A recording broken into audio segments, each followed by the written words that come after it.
Hello, everyone. This is Ed and Chris. Hi. We work at Old North State Winery. We taste wine.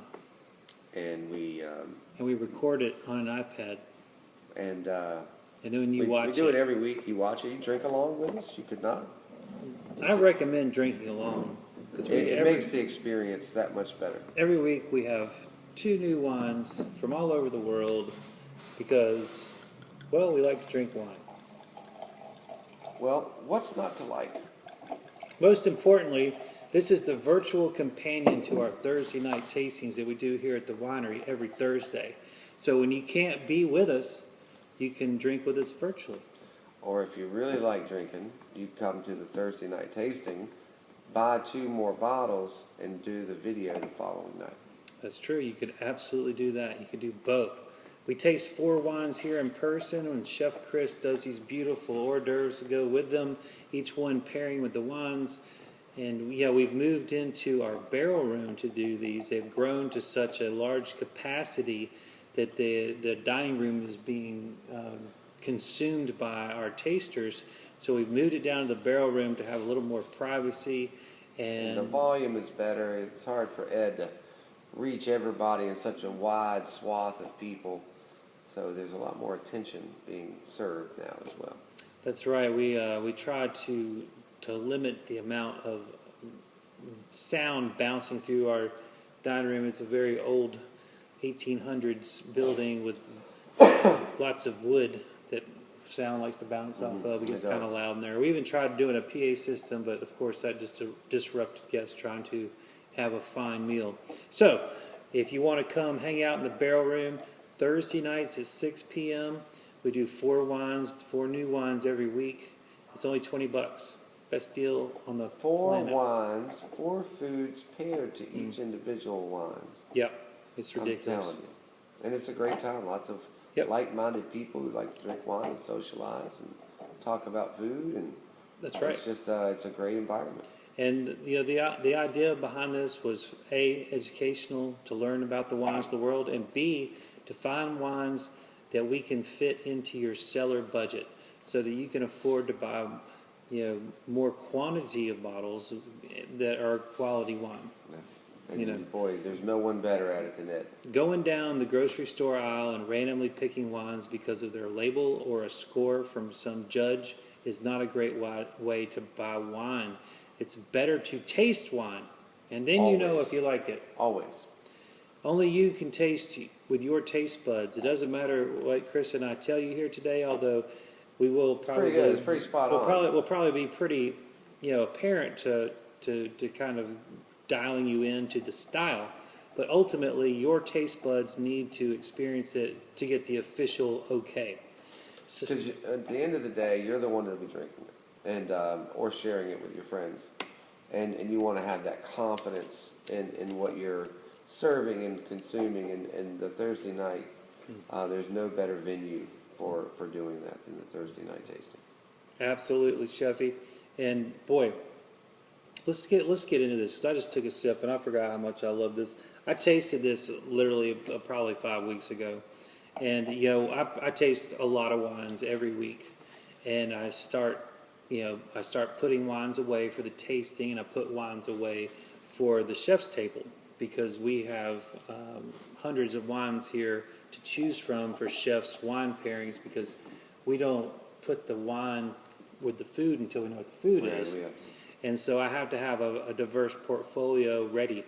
And so I don't always get to these wines quickly. It could be weeks, months before I ever get to the wines. Sometimes, they just, they come and they go. But this is one I remembering being so surprised by the quality it delivers at the price that it offers. So this is Oscar's. It's a very simple name. It's called their Douro White. That's really original, right? That's really cool. They named it after one of my dogs. Yeah, exactly. So Douro is the river that runs through Portugal, and it is one of the most important rivers in the world as far as wine goes.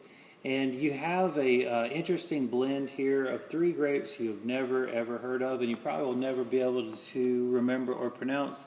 But it's basically a third, and then the thing about Portuguese whites is they are very difficult to remember. They are difficult to pronounce, and they're difficult to associate with, in my opinion. But I will say this: they know what they're doing in Portugal. They do often, almost always, their wines are blends. It reminds me so much of the Southern Rhone that Chris and I are so fond of. You know, those great Côte de Rhone Blancs that we love. God. This has that kind of texture. Wines. Yeah, it has that kind of texture. So if that helps you understand kind of what we're drinking here, certainly tropical as all get out on this one, and Well, hard to pronounce, easy to drink. it comes on almost. It almost has a hint of Chardonnay flavor, almost like a tropical Chardonnay. But then it comes a little bit more mineral, and then it just kind of dissipates into a very, what I would call a very clean dry finish. And certainly there's about, if you can think of a tropical fruit, it's probably in here. That's the beauty of blending. Blending gives you many more compounds, in my opinion. It gives you more opportunities for different flavors to literally present themselves. You know, it's still just grapes, you know, and that's what people get confused by, I think, sometimes when you're talking about, hey, there's pineapple and guava and papaya. Well, none of that's in there. It's just how these wines develop compounds and esters that we perceive them. They taste similar to those things, but rest assured, it is only grapes in this bottle. And wow, at 13% alcohol, wouldn't know it. You would never know Would it. not It know does it. not drink like it. Chef, what happened? Well, I just liked it. My Lord. There's a hole in my glass. I always get the defective glass. It I always know, man. leaks. Here we Thank are you. trying to talk about a wine. You don't even have any in your glass. Pathetic. Well, thank God you saved the day. Thank you. Cheers. Cheers. Well, it is summertime. We just got through the big July 4th week. Mm-hmm. Yeah, we've been going through the grind of the heat, surviving these tropical storms that are starting. And It is the season. So here we are enjoying some what I would consider a very seasonal beverage here, easy to drink on its own, and I would imagine you have an idea of what kind of food might be. Yeah, we're gonna have a fun little pairing with this. We're gonna do barbecued salmon belly with pears and blue cheese.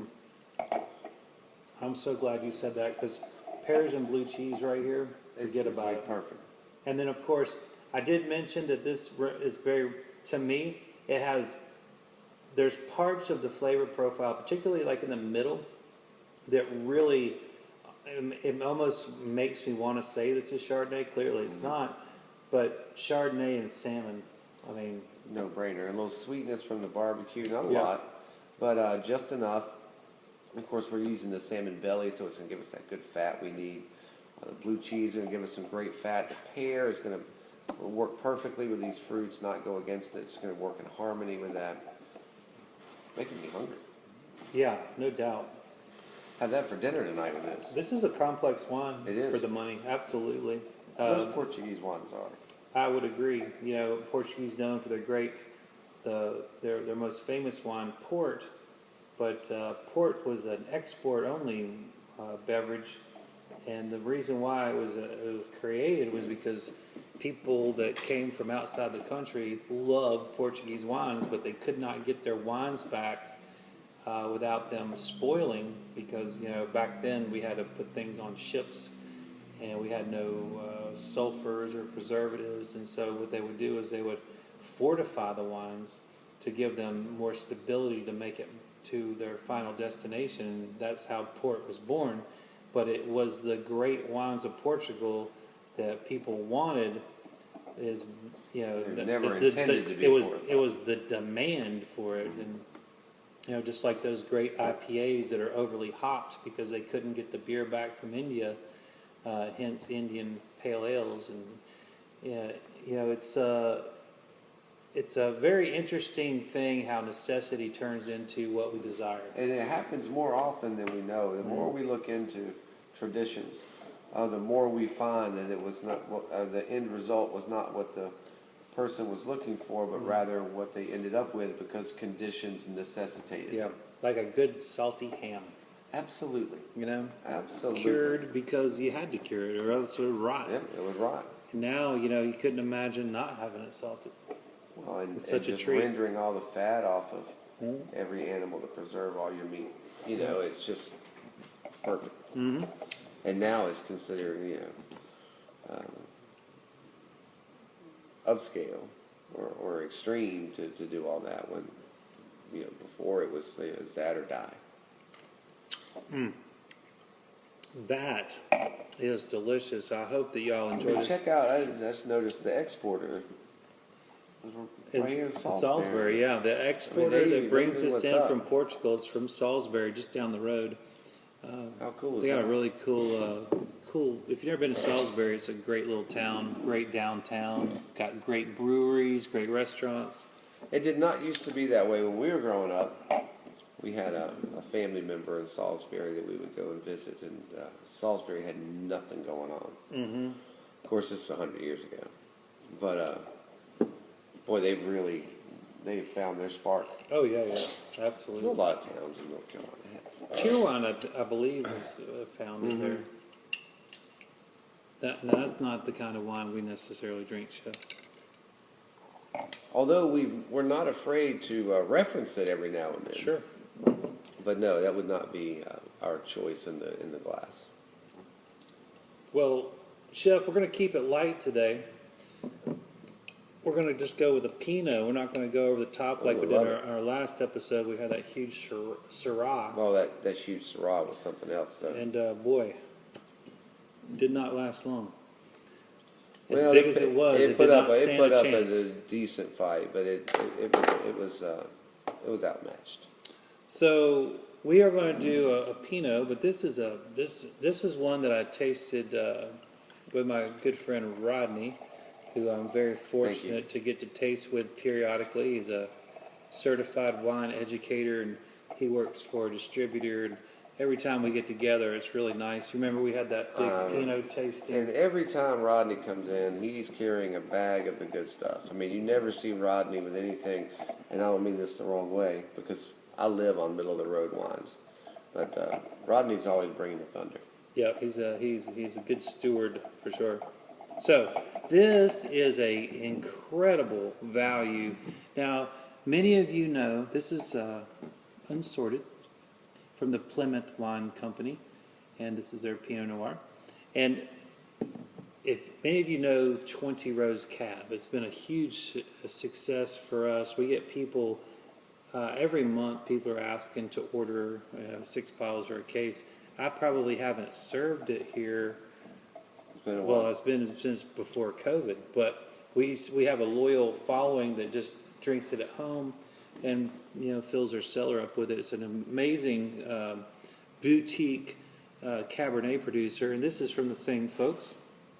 They do have a lot of cool other wines. They have Centered, which we've featured Centered, some yeah, of their Centered yeah. stuff. Yeah, but in other words, we have a reputable producer here that certainly has been hitting it out of the park at all kinds of different price points. I would say all of their price points are value points, and this is their California Pinot. Now, they are based out of Napa, but this is not necessarily going to be Napa juice. It's considered California.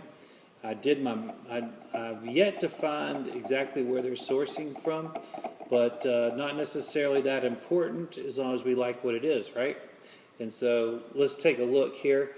Classic Pinot. You can see right through it, right? That beautiful light hue. And I got to tell you, Chef, the nose is intense. It is, and the way this first sip is something else. Spice for days on this wine. When I was deciding which wines we were going to use for our video today, I was looking through because I take notes on every wine I taste, whether I buy it or not.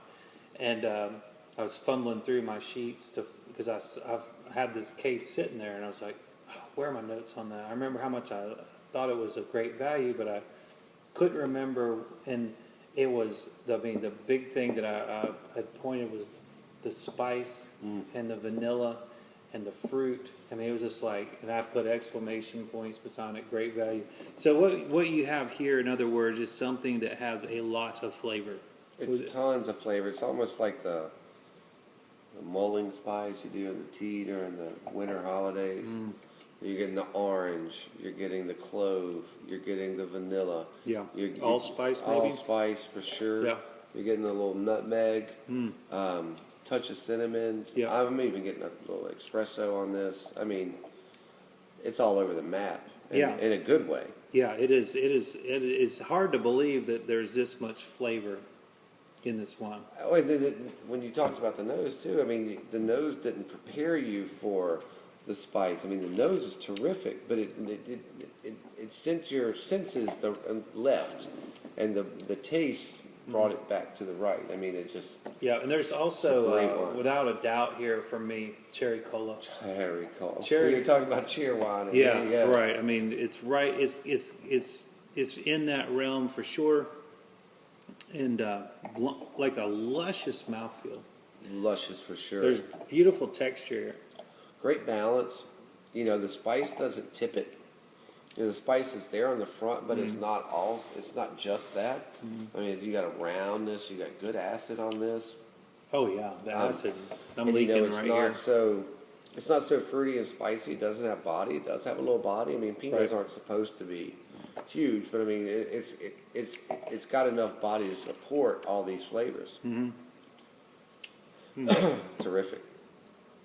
And of course, in these dog days of summer, this wine is an excellent choice for your red wine needs. So you're not kind of bloated. Sure. You know, Yeah. I hate to use that. Or, and you know, it's kind of a tacky word, but I struggle with this in the summer months because you know I prefer red wine, and I find myself drinking less beer these days, and I don't know why. Every time I drink beer, I don't like it, and it's just weird.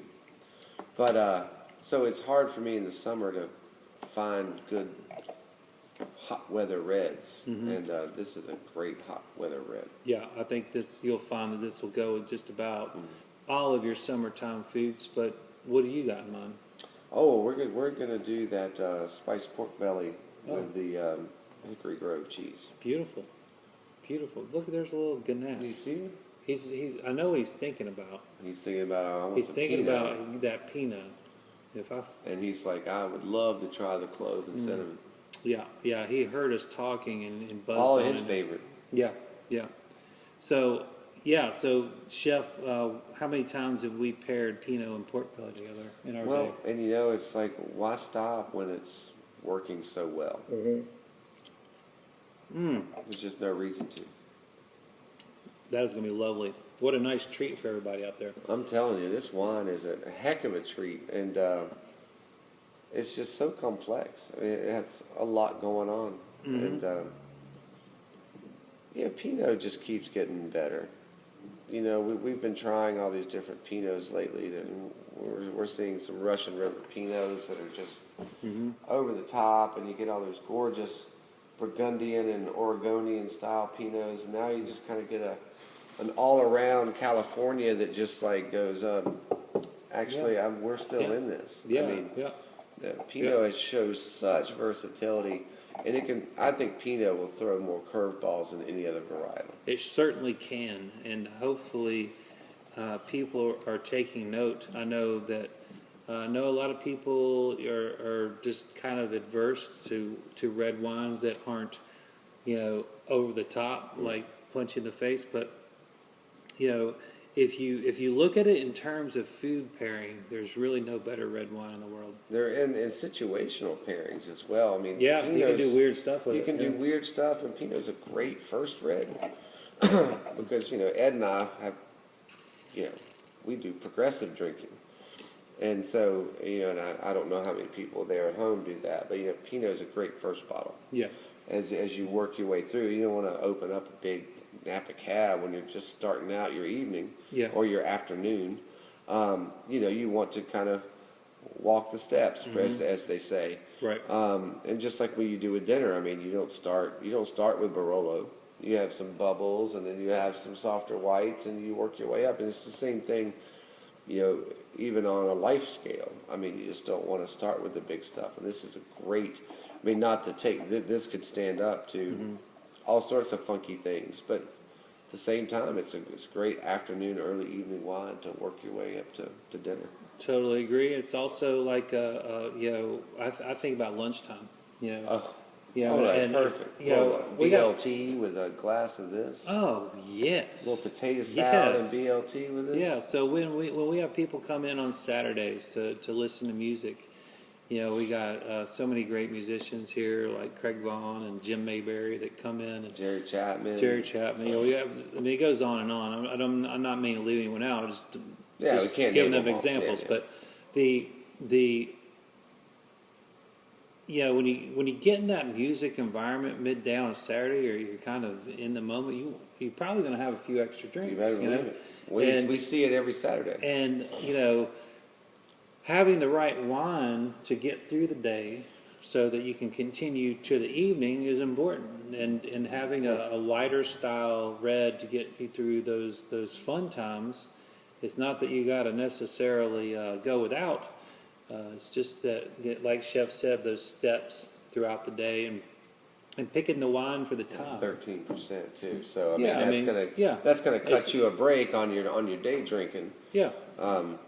Which is important. I mean, and Chef's absolutely correct. I mean, you want to enjoy your full day. I mean, if you're out mid-afternoon, everything happens later on the weekends. You're not up early eating breakfast and getting out the door. Yeah. You're having a late breakfast. You're having an extra cup of coffee. You're reading your yard work. You're just lounging, and so everything's going later. So you're not eating lunch at 12:30. You're eating lunch at 2:30. Yeah.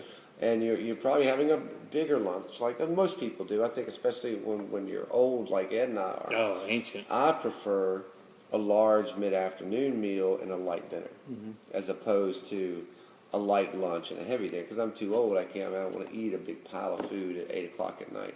You're now 2 months into your 50s. I feel every second of it. But I mean, I prefer to eat a little heavier, early. Yeah. Or I mean, I don't like to eat late anyway. I mean, like if I eat after 7, it's only because I have to. Yeah. I mean, like someone has forced me to do it, and I don't like to do it because you like the early bird special. I do. Yeah. I do. That's right. Well, also I start drinking. So that does sound like something you would do. Mhm. Yeah. So it's gonna the time Compound. Compound. Well, if you got a bunch of food in your belly, it's hard to drink. Well, that's exactly Yeah. right. Yeah, But if I you get have you. lighter meals, you can keep on going. I get it. There he is. I knew he'd be back. See, he's back.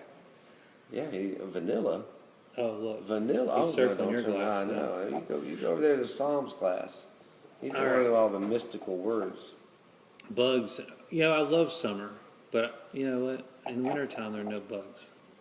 I think that's the best thing spiders. about Those are the jumping spider crickets in the basement. with fangs.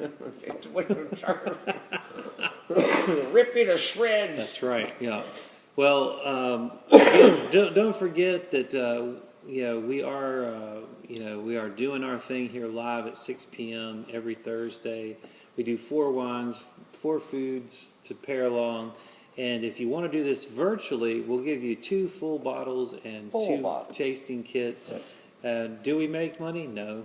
But do that's we make right. friends and long-term customers? We do. We do. Yes, but we miss you when you're not here, but we're glad you're still joining us on this here video on YouTube.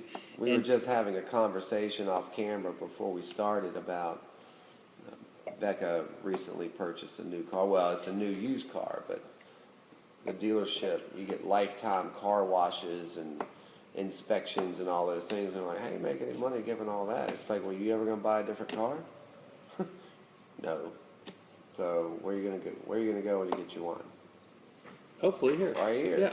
So I mean, it's an investment. It's a long-term investment. So yeah, I mean, if you say, how can you do 4 wines and 4 foods and 2 full bottles and 2, well, it all comes around in the long term. Hopefully you'll buy wine from us and have dinner with us and all those things, and it just comes back around. But the real reason we do it is so Ed and I can drink. We're very selfish like that. And so without this, education, Right. We don't want to go down to the pub. We'd rather sit here and drink wine and talk to you about it. We're good at it. So might as well share it, Why right? not? And all 22 of you out there watching it. I'm thinking 26. 26, we're expecting a heavy, I know I'm going to watch it we twice. might go viral. Who knows? But hey, all you great friends I don't out think there. we can go viral without having a kitten at some point. Oh, yeah. Well, maybe we'll get one. So, all you great Borrow friends one. out there, I appreciate you watching and spreading the word, enjoying us drink our wine, and hopefully you're enjoying some wine yourself. Take care, everybody. Good to see you all.